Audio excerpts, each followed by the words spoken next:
Hello, Detroit Lions fans. It's time for another very important update that will surprise even the oldest fans. Before continuing, click the subscribe and like button to strengthen the channel. This helps us a lot to continue bringing direct, quality content, always up to date about our team.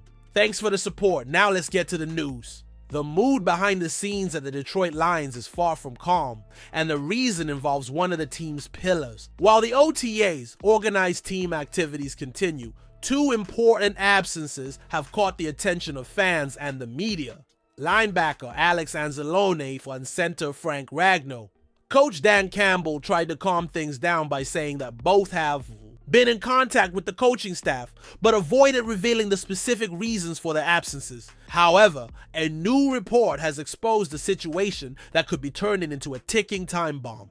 Ragnow, one of the most valuable pieces of the Lions' offensive line, is reportedly unhappy with the terms of his current contract. Frank Ragnow signed a contract extension in 2021 that, at the time, made him the highest paid center in the NFL. 4 years, $54 million.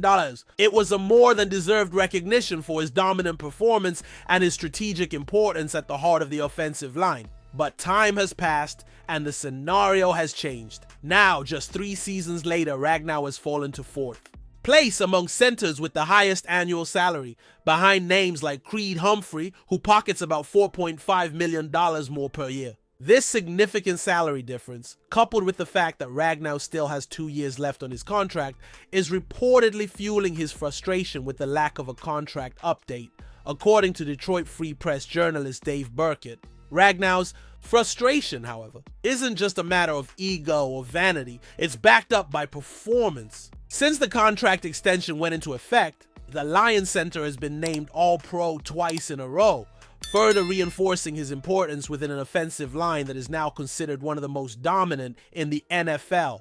At 29, he's still in his physical and technical prime, and all indications are that he can continue to perform at a high level for several seasons. So it's understandable that he'd want a reassessment of his contract that better reflects the impact he has on the field and the value he represents to the team. Ragnow isn't just a talented player, he's the anchor of the entire structure that protects Jared Goff and paves the way for the Lions' running game, an area crucial to the team's offensive success. And if the Lions are serious about maintaining a competitive roster for several seasons, it will be essential to keep their top talent satisfied, not just emotionally, but financially. With the NFL's salary cap rising and offensive linemen constantly being valued, contracts like Ragnow's are likely to quickly become obsolete, even if they were once considered groundbreaking. The big question now is, how will the Lions handle this situation? The franchise has a history of recognizing and valuing its key players, but at the same time, it needs to manage the cap wisely. Ignoring the discontent of a player like Ragnow could create noise within the locker room and even affect collective performance. Acting proactively could send a positive message to the entire roster that the franchise is committed to taking care of those who deliver results on the field. The clock is ticking, and the fans' eyes will be on the next moves by the Detroit front office. Although the Detroit Lions have made it clear that Jared Goff is the undisputed starting quarterback until at least 2028, the franchise's backstage reveals a silent movement. The search for a backup who truly inspires confidence. Goff's $1 million contract, a 4-year, $212 million extension, guarantees his starting position, but behind him, there is uncertainty. Hendon Hooker still developing after being chosen in the 3rd round in 2023, and veteran Kyle Allen, who has played for multiple franchises, will be the protagonist of a direct dispute for the number 2 spot. But what if this dispute does not convince the coaching staff during off-season training? What if Brad Holmes and Dan Campbell do not see solidity in either of the two names? That is exactly where the name of Will Levis, currently with the Tennessee Titans, enters the radar. Levis, who arrived in the NFL with high expectations as the 33rd overall pick in the 2023 draft, has had a trajectory marked by ups and downs. In his rookie season, he showed flashes of talent with a strong arm and reasonable mobility, but he also made crucial mistakes. In 2024, he had another chance, But once again, he left much to be desired. He completed 63.1% of his passes, threw 13 touchdowns and 12 interceptions, and fumbled in 9 of the 12 games he played. Enough for the Titans to make a radical decision. They used the 2025 #1 overall pick to draft Cam Ward, officially benching Levis.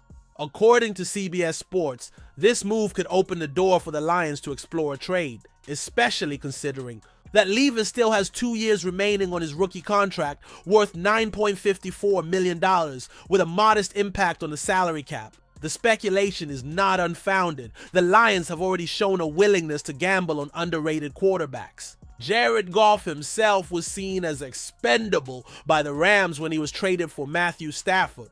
And now, he's the captain of one of the league's most efficient offenses. So Detroit understands the value of giving second chances. But there's one key consideration. Is the franchise willing to give up draft capital or roster assets for a backup? The answer depends directly on Hooker and Allen's performance in training camp. If both show solidity, Holmes probably won't move any pieces. But if there's any doubt, a quarterback like Levis with starting experience and still young could be a strategic investment. Another relevant factor is cost benefit. With Levis still under a rookie contract, the financial impact would be minimal. No year of the deal exceeds $3.1 million in salary cap space. That gives Detroit flexibility if they want to include him in a midterm development system. Plus, the NFL's injury history shows that having a reliable backup can be the difference between keeping a team competitive or seeing the season fall apart. The Packers, for example, made a similar move at the end of 2024 training camp, trading a 7th-round pick to the Titans for Malik Willis, also on the shelf. Still, there is a powerful argument against this trade. The emotional and strategic investment that the Lions have already made in Hendon Hooker. Drafted in the same year as Levis, Hooker is fully integrated into the team's project, familiar with Ben Johnson's system, spending time with the coaches and receiving internal praise for his mature and studious profile. In terms of raw potential, some argue that Hooker has tools that are better suited to the offensive style that Detroit wants to implement. In this scenario, bringing in Levis would mean not only a new quarterback, but a reorganization of the internal dynamics of the position, something that could generate more noise than results. In short, the Lions don't need to rush. Jared Goff is the present and the immediate future. The priority is to protect him and ensure that if something happens, the team is not left adrift. If Hooker or Allen prove to be ready, Plan B will be resolved internally, but if training camp exposes weaknesses, Will Levis could indeed become a hot name on the radar. Not as a savior, but as another cog in the wheel of a team that in 2025 doesn't just want to compete, it wants to win. And now I want to hear from you. Do you think the Lions should seek a trade for Will Levis as a backup to Jared Goff? Or is it better to trust in the development of Hendon Hooker and the experience of Kyle Allen? In my opinion, Levis hasn't shown enough yet to be worth any sacrifice of assets, especially with how much the team believes in Hooker's potential. But in a league where everything can change with an injury, having a more solid plan B is never too much. So I can understand those who defend this idea. Comment below because I really want to know what you think of this possibility. See you soon.